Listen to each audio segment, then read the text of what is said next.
అమెరికాకి ఒక రకంగా చెప్పాలంటే రష్యా షాక్ ఇచ్చింది. ప్లూటోనియం ఒప్పందాన్ని రద్దు చేసుకున్నది 2016లో ఒబామా హయాంలోనే ఈ ఒప్పందం ముద్రించింది. అప్పుడే నిలిపివేశారు. ఆ తర్వాత మెల్లగా ఇప్పుడు తాజా ఒప్పందం 2026 ఫిబ్రవరికి దాకా ఉంది. దాన్ని శాశ్వతంగా రద్దు చేసుకుంది. గతంలో వరకు సస్పెండ్ చేస్తుంటే ఇప్పుడు ప్లూటోనియం ఒప్పందం రద్దు అనే వేళ ఈ రెండు రాష్ట్రాల మధ్యన, ఈ రెండు దేశాల మధ్యన మరి ఎట్లా ఉంటుంది అనే ఒక ఉద్రిక్తత వాతావరణం ఎట్లా ఉంటుందని మనం మాట్లాడుకోవచ్చు. నిన్నగాక మొన్నే అణుశక్తితో నడిచే బూరోనెస్టిక్ క్రూజ్ క్షిపణిని కూడా మనకి తాజాగా పరీక్షించే సందర్భం చూసినాం. రష్యా పరీక్షించింది. అది అత్యంత వేగంగా చాలా వేల కిలోమీటర్లు ప్రయాణించి విధ్వంసం చేయగలదు. కనుక వరకు చెప్పాలంటే దాన్ని సంపాదించుకున్న తర్వాత ఆ రష్యా ఆత్మవిశ్వాసం మరింత పెరిగింది. వరకు చెప్పాలంటే ఆ పరిణామాల దృష్ట్యానే ప్లూటోనియం ఒప్పందం రద్దయిందా అని కూడా అనిపిస్తుంది. అంటే ఈ ఉద్రిక్తత తగ్గించడానికి కొంచెం భారతదేశం కూడా ఈ అంశాల మీద స్పందించి కొంతవరకు ఈ రష్యా నుంచి క్రూడ్ ఆయిల్ కొనుగోనే ఒప్పందాన్ని కూడా కొంచెం తగ్గించిందా అనేది కూడా మనం అర్థం చేసుకోవాలి. అసలు దీన్ని ఒక రకంగా అర్థం చేసుకోవాలంటే అమెరికా రష్యా ప్లూటోనియం ఒప్పందం గురించి ఒక రకంగా చెప్పాలంటే 1987లోనే ఇంటర్మీడియట్ రేంజ్ న్యూక్లియర్ ఫోర్సెస్ అంటాం, INF అనే ఒప్పందం గురించి మనం మాట్లాడుకోవచ్చు. అంటే ఈ ఒప్పందం ఎప్పుడో రద్దయింది. అమెరికా 2019లో నుంచి దీన్ని వైదొలిగింది సొంతంగా తనకు తానే. కానీ ఆ తర్వాత రష్యా కూడా ఆగస్టు 2025లో ఒక రకంగా చెప్పాలంటే తాను మెల్లమెల్లగా సస్పెండ్ చేసింది. ఇప్పుడు జరుగుతున్న పరిణామాలు, అక్టోబర్లో జరిగే పరిణామాలు పూర్తిగా దాన్ని నిలిపివేస్తూ రద్దు చేసింది. ఇది ప్రధానంగా జరిగింది. అంటే ఒక రకంగా చెప్పాలంటే రష్యానే ఈ ఒప్పందాన్ని ఉల్లంఘిస్తుందని అమెరికా ఆరోపణ చేస్తుంది. కానీ నిజంగా చెప్పాలంటే ఉక్రెయిన్ మీద అణు యుద్ధం ప్రకటించి అణ్వాయుధాలు ప్రయోగిస్తుందనే ఒక ఆరోపణ రష్యా మీద అమెరికా చేసింది ఈ మధ్య. మేము ఒప్పందాన్ని కట్టుబడును ఇప్పటిదాకా చేయలేదు కదా, ఇన్నేళ్ల ఒప్పందం మేము ఎట్లా రద్దు చేసుకుంటాం, చేయలే కదా అంటే అనుమానపడుతూ వాళ్ళను శంకిస్తూ నిత్య శంకగా మారుస్తున్న క్రమంలో రష్యా నిజంగా చెప్పాలంటే అందుకని మొన్నటి ఆగస్టు 4వ తేదీ నాడు ఖచ్చితంగా ఇక రష్యా కూడా మీరు ఎప్పుడో రద్దు చేసుకున్నారు, ఈ రష్యా కూడా ఈ ఒప్పందానికి కట్టుబడి ఉండదు అని ప్రకటించింది. వరకు చెప్పాలంటే దీని ప్రధానమైన కారణం నిన్నగాక మొన్న రష్యా ఈ ఒప్పందం నుంచి వైదొలగడానికి కారణం మధ్య శ్రేణి జలాంతర్గాములను, ముఖ్యంగా క్షిపణులను అమెరికా మన రష్యా చుట్టుపక్కల జలాల్లో ప్రభావం చూపిస్తుందని అన్నది. దానివల్లనే ఒక రకంగా ఈ ప్రభావం చూపెడుతుందని అనుకోవచ్చు. అంటే అమెరికా రష్యా రెండు అగ్రరాజ్యాలు. ఈ ఉద్రిక్తతలు అంతకంత పెరుగుతున్నాయి అంటున్నాను. ఒకటి భారతదేశానికి అట్లాగే చైనాకు ఈ చమురు సప్లై చేయడం, దాంతో చౌకగా చమురు సప్లై చేస్తూ ఉక్రెయిన్ యుద్ధానికి ఒక రకంగా వీళ్ళ డబ్బులే అమెరికా ఆరోపిస్తుంది ఏంటంటే రష్యాకు ఇటు భారతదేశము చైనా ఇస్తున్న ఏదైతే ఊతం అంటే మన ముడి చమురు కొనుగోవడం వల్ల వస్తున్న డబ్బుల్ని ఒక రకంగా దానికి ఆజ్యంగా వాడుకుంటున్నాయి అనే దానికి రష్యాకు ఒక రకంగా ఈ డబ్బులు బాగా పనికొస్తున్నాయి యుద్ధానికి అనే దాని మీద మన మీద అక్కసు, మన మీద 25 నుంచి ప్రతీకార సుంకాలు విధించారు. ఇవన్నీ జరిగినాయి. అందుకని రాజ్యాలైన అమెరికా రష్యా ఉద్రిక్తలు అంతకంత పెరుగుతున్నాయి.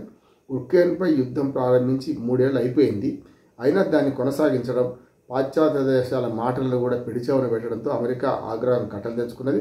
దీంతో ముందు రష్యాతో పాటు ఆ దేశం చమురుకుంటున్న భారత్, చైనా మీద కూడా వాళ్ళు విరుచుకుపడ్డారు. చాలా రకరకాలు చేసింది. ఇప్పుడు ఒక రకంగా చెప్పాలంటే కొత్తగా మొదలైంది రష్యా చుట్టూ తమ జలాంతర్గాముల్ని మోహరించాలని అమెరికా అధ్యక్షుడు డొనాల్డ్ ట్రంప్ తాజాగా ఆదేశాలు ఇచ్చింది. ఈ నిర్ణయం రష్యాకు తీవ్ర ఆగ్రహం తెప్పిస్తుంది కదా ఖచ్చితంగా. అంటే ఏమైందంటే భూమి మీద పోటీపడే శక్తి రష్యాకు అమెరికాతో లేదు. అమెరికాతో భూమి మీద పోటీపడే శక్తి తక్కువ రష్యాకు. కానీ జలాంతర్గాముల విషయంలో మాత్రం ఖచ్చితంగా తమదే పై చేయి అని 1కి 2 సార్లు తాను నమ్ముతుంది. బయటకు బహిరంగంగా కూడా చెప్పింది. కనుక మా జలాంతర్గాముల సంగతి, మా జలయుద్ధం సంగతి మీకు తెలియదు, మీకు ఏమంటారు దాన్ని పిల్లకాకి ఏం తెలుసు ఉండేలు దెబ్బ అన్నట్టు మేము చూపిస్తాం, మా బలయం ఏమో తెలియదు మీకని ఇప్పటికే రష్యా అమెరికాను హెచ్చరించింది కూడా. అంతటితో ఆగకుండా 1987లో అమెరికాతో కుదుర్చుకున్న అణు ఒప్పందాన్ని కూడా రద్దు చేసుకున్నది. ఈ కీలక ఒప్పందం నుంచి వైదొలుగుతున్నట్టు రష్యా ప్రకటించింది. అట్లాగే అణుప్రయోగాల విషయంలో కూడా ఆచితూచి వ్యవహరించేందుకే ఈ 1987లో America Russia intermediate range nuclear forces treaty అంటాం దాన్ని కుదుర్చుకున్నది. దీంతో రష్యా ఎవరిపైనా కూడా ఇప్పటివరకు అణ్వాయుధాల ప్రయోగం చేయలేదు. ఉక్రెయిన్తో యుద్ధంలో అణుప్రయోగం చేస్తారు. ఇంతకుముందు చెప్పాను కదా, అది వాళ్ళ అనుమానం. ఏది అమెరికాది అనుమానం ఎప్పుడు రుజువు అవుతుందా, ఎప్పుడు చూద్దామా అని ఎదురు చూస్తున్న అమెరికాకు మేము వాడలేదు ఇప్పటిదాకా, వాడం కూడా అని చెప్పుకుంటూనే మీతో మాత్రం ఈ ఒప్పందాన్ని రద్దు చేసుకుంటామని చెప్పి ఇక రకంగా చెప్పాలంటే ఇప్పుడు రష్యా స్వేచ్ఛగా ఎక్కడైనా సరే అణు శక్తిని వాడుకోవడానికి అంటే ట్రీటీ లేదు కదా, చేసుకునే వీలున్నది. కనుక ప్లూటోనియం సరఫరా విషయంలో కూడా ముఖ్యంగా అమెరికాకు ఈ ప్లూటోనియం సరఫరా ఒప్పందం కూడా ఉంటుంది. దాన్ని కూడా పూర్తిగా రద్దు చేసుకున్నది. ఇటీవల చేసుకున్న పని అది. దానికి కారణం చెప్పాను కదా, జలాంతర్గామం మోహరించి రష్యా చుట్టుపక్కల మోహరించడం, యూరోపియన్ సమాజాన్ని రెచ్చగొట్టడం రష్యా మీద, అట్లాగే దాని రష్యాకు సహాయం చేస్తున్న నెపం మీద ఇటు పక్కన భారత్ చైనాను కూడా రెచ్చగొట్టడం, భారతదేశం వినకపోవడం వల్ల ఇటీవల ఇంకొక జరిగింది. భారతదేశం వినకపోవడం వల్ల భారత ప్రధాని మీద కూడా చైనా వేదికగా హత్యా ప్రయత్నం జరిగే అవకాశం ఉండటంతో పుతినే హెచ్చరించి ఆయన కేజీబీకి గతంలో రష్యా అధ్యక్షుడు పుతిన్ కేజీబీ డైరెక్టర్గా పనిచేశారు అధ్యక్షుడు కాకముందు. అంటే మనకు సిఐఏ అమెరికాకి ఎక్కడం, పుతిన్ కూడా పెద్ద ఎత్తున కేజీబీకి పనిచేసిన వాడు కనుక ఆ గూఢచర్యం గురించి ఆయనకు అంతా తెలుసు. ముఖ్యంగా అందులో కూడా విదేశాలతో గూఢచర్యం కూడా చేసిండు ఆయన. కనుక దాన్ని అనుసరించి ఆనాడు మన చైనాలో పుతిన్ కారులోనే మన భారత ప్రధాని ఎక్కించుకొని పోవడం, 45 నిమిషాలు మనం ప్రయాణం చేయడం. ఈ దేశంలో మొన్న ఢాకాలో అంటే అక్కడ ఏదైతే ఇప్పుడు బెల్లోకి వచ్చింది నిన్నగాక మొన్న, కానీ ఆ రోజు ట్రంప్ పుతిన్ మన మోడీ గారు ఒకటే కారులో ప్రయాణం చేసిన సందర్భంలోనే ఢాకాలో సిఐఏ ఏజెంట్ ఒకరు, కీలకమైన ఏజెంటు ఒకరు ఆఫీసరు అక్కడ హత్య గురి కావడం, బంగ్లాదేశ్ ఢాకాలో గురి కావడం, ఇవన్నీ ఒక సంఘటనలు పేర్చుకుంటూ పోతే ఇవాళ రష్యాకు థ్రెట్ ఇవ్వడమే కాకుండా అమెరికా ఇటుపక్క భారత ప్రధానమంత్రిని కూడా మోడీని చంపే ప్రయత్నం చేసిందని ఒకటి వస్తున్నది.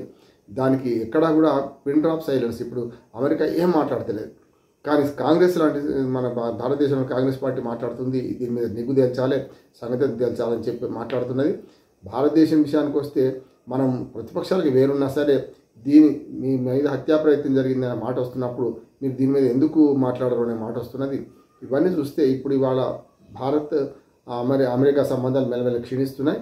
దానికి కారణం రష్యా కనుక రష్యా అమెరికా సంబంధాలు కూడా మెల్లగా క్షీణిస్తూ ప్లూటోనియం ఒప్పందం రద్దు చేసుకోవడంతో ఇప్పుడు ఒక రకంగా అమెరికాకు యురేనియంతో పాటు ప్లూటోనియం అణుశక్తికి వాడుకోవడానికి వీలుంటుంది కనుక ఆ వెసులుబాటును మెల్లగా దూరం చేసింది. కనుక ఈ అమెరికా కష్టాలు మొదలైనయా, లేక రష్యా మీద అమెరికా ఆధిపత్యం చెలాయిస్తుందా, అమెరికానే రష్యా మీద ఆధిపత్యం చెలాయిస్తుందా, మళ్ళీ రెండు అగ్రదేశాలు గతంలో ఈ 2 ధృవాల ప్రపంచం మళ్ళీ ముందుకు వస్తుంది. భిన్న ధృవ ప్రపంచం నుంచి ఇవాళ మళ్ళీ అమెరికా రష్యా మధ్య ఉద్రిక్తతలు నెలకొనడంతో యుద్ధం రాదు, కానీ పెద్ద ఎత్తున ఇప్పుడు భార్యాభర్తలు కొట్లాడుకుంటే పిల్లలు ఎట్లా నష్టపోతారో ప్రపంచంలోని మిగతా దేశాలు నష్టపోయే అవకాశం ఉంటుంది. కనుక ఈ ఉద్రిక్తతలను తగ్గించాలి, ప్రపంచ శాంతి కృషి చేయాలని మళ్ళీ భారతదేశం ఆశిస్తుంది. మొదటి నుంచి కూడా మనం ఎప్పుడు కూడా ఉపకారం చేసినా కానీ అపకారం చేయలే. కనుక దీన్ని బట్టి రష్యా అమెరికా మైత్రి లేకపోయినా కనీసం ఉద్రిక్తత దూరం కావాలని మనం అయితే కోరుకుంటున్నాం.